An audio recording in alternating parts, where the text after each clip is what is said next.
I also want to check out this One Piece live action teaser from Netflix because I'm going to watch this show even though I have low hopes and expectations of a live action remake of an anime. It's very rarely done well, and I can't think of a single one I've watched that was done by an American company that was done well. So, you know, we'll see. But as somebody who... This just fuck itself? No? Okay. I'm just put that over here just in case it does. I guess that closed the whole thing. Whatever. Stupid program. Anyway, I don't have high hopes for a live action anime remake in the United States. We'll get into it. And then we're also going to watch the Five Nights at Freddy's official trailer because we saw the teaser. I thought this was the same video, and it's not. But we're going to watch that as well. So that would be today prior to some games. And I kind of just want a first-person shooter today. So we're going to play Destiny 2 some more. I've been enjoying it. And I think that there's good potential in the stuff we're doing there. And maybe eventually we'll have, X Defiant launched. It's supposed to be...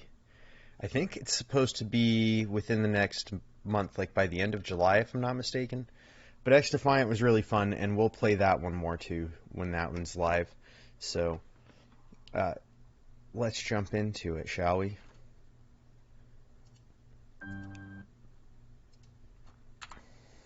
I do want to preface this video by saying... Here, I'll be right back. Just for reasons.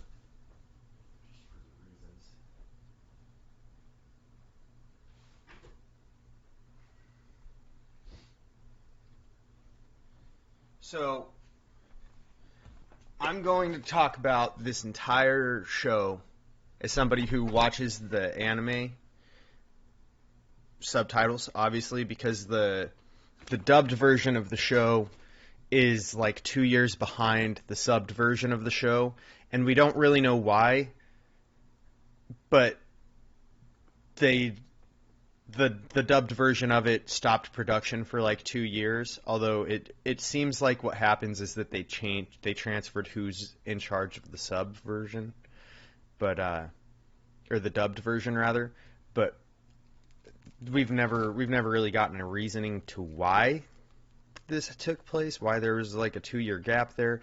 But anyways, because of that, the English version of it is behind, and that's fine with me. I don't like that version of the anime. Sometimes the sub is better, sometimes the dub is better. Personally, just not a fan of the dubbed version, so I watch it subbed. I'm all caught up on that, but I am behind on the manga. Now, the reason I'm behind on the manga is because I only do the box sets for One Piece.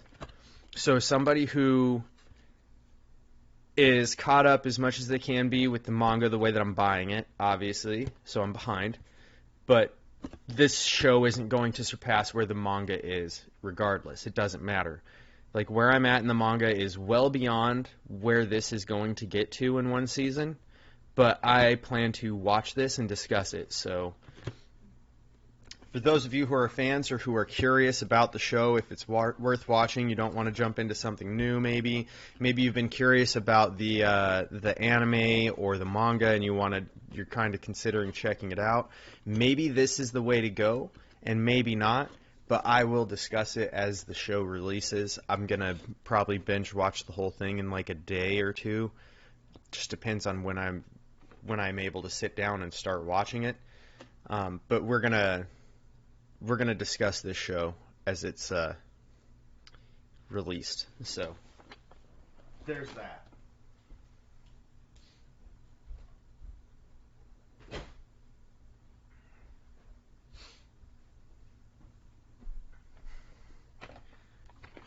But I think I'm going to start making videos that discuss more of the anime and manga that I like.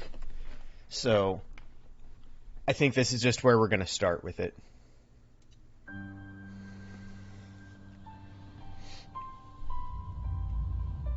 Ever since I was a kid, The sea's been calling. That looks cool. I like the Going Merry. The Going Merry looks great. Like that. Where's the lighting? There you go. There's the lighting. So that looks great. I like the Going Merry. I like Luffy's outfit. The straw hat that's iconic.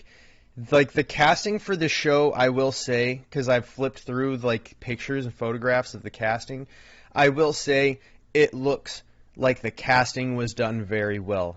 So, like, as far as all that goes, good job, Netflix. You've captured specific aesthetics that are very important.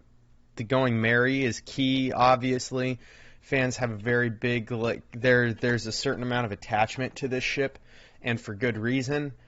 And making your characters actually resemble the characters, also very well done, especially in today's world where when we create something that is based off of existing characters, we seem to feel a need to change what those characters look like for no real reason other than brownie points in a social justice movement, and it becomes the focus of the storytelling rather than the story, and it's why it doesn't do well. So, like, it's off on the correct footing in that regard. So, I'm setting out to follow my dreams.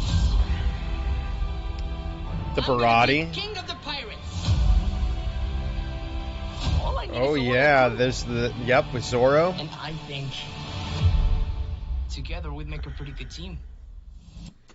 Zoro looks good too. Like, they got his green hair. Like, there's certain things you're not going to be able to capture, right? Like, but hopefully you cast people to be as closely fitting as possible, and you do what you can with it. Like, no one's going to naturally have green hair the way that Zoro does, but dyeing his hair green, excellent choice.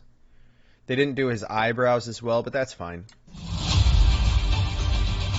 We're heading up to the Grand Line. A treacherous stretch of... Nami. That's well done. Like, and this is something that's going to irritate people, is Nami and Robin both are very well endowed, I guess we'll say, because it's probably the best way to put it without getting in trouble. And I just don't think that they're going to follow through. Like, it doesn't look like they follow through with that here. And I think this is going to be a point of contention for a lot of people. I think it's a factor that's not too big of a deal, personally. Although with Nami, it kind of is, because she utilizes her attractive body to be an effective thief, which is her character. So, depending on how they go about it, it won't matter. Ocean. The sea monster that Luffy has to fight on the way out of Windmill Village. With bigger islands and bigger pirates.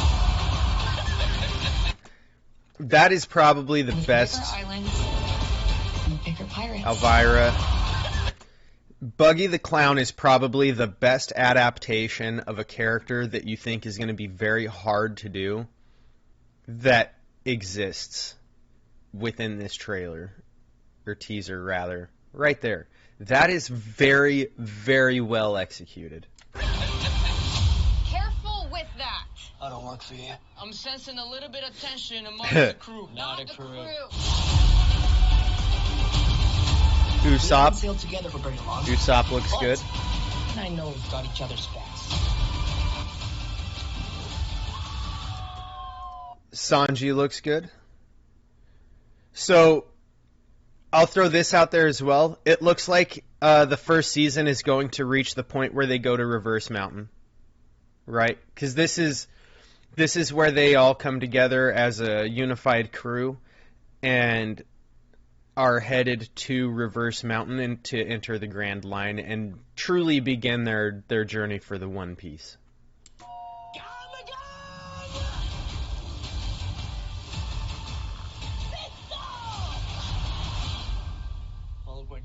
See, and that right there is a perfect example of why I, when I first heard about this, had stated I don't think this is going to do well, and I have very low expectations. And that is how I'm going into this. I think it has good highlighted points. I think they've done a good job creating the sets to mimic things correctly.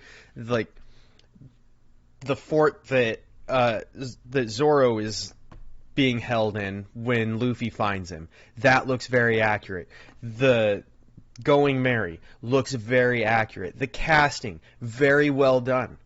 Buggy the Clown, amazing. Elvira's ship, exactly what you would expect it to be. These are very, very good plus positive things, but this is how Luffy fights. Gum Gum Pistol, Gum Gum Rocket, Gum Gum Stamp. You don't yell out your attacks before you launch them in reality. And the anime being an anime, the manga being a manga, these things create the fact that you're observing a fictional reality in a very undeniable way because it's animated. It's a comic book. This being a live action with CGI, I don't think it's going to work out well. Like, all the fight scenes are going to have to heavily be CGI'd because of this, and if they do not execute it well, it's going to be terrible. If they don't start getting rid of, like, the whole gum yelling out stuff and limit that much more, it's not going to deliver, because the suspension of reality that you would have is going to be broken because there's too many elements within the anime and the manga that just do not translate to reality at all. And if you mess up that suspension of reality, you're going to also mess up the overall viewing and just enjoyment of the show in a fictional sense. And that's, I think, what a lot of live action runs into, aside from just being terrible, like Dragon Ball Evolution is a perfect example of that. Hologram fighters call out their finishing moves. No, they don't. See, Zoro's right. And I really hope that they lean toward Luffy not yelling them all out all the time. I'm also very curious because they didn't show any of the fishmen, and if they cut out having to take care of, I don't want to spoil too much, but if they don't take care of the things they have to do for Nami with the fishmen, if they eliminate that whole thing, it's going to have a huge negative impact because it's what solidifies Nami as a crew member and builds the entire, like, trust relationship with her and the crew, because she is a thief. That is her character, and if they fail to include that, it's going to create a problem.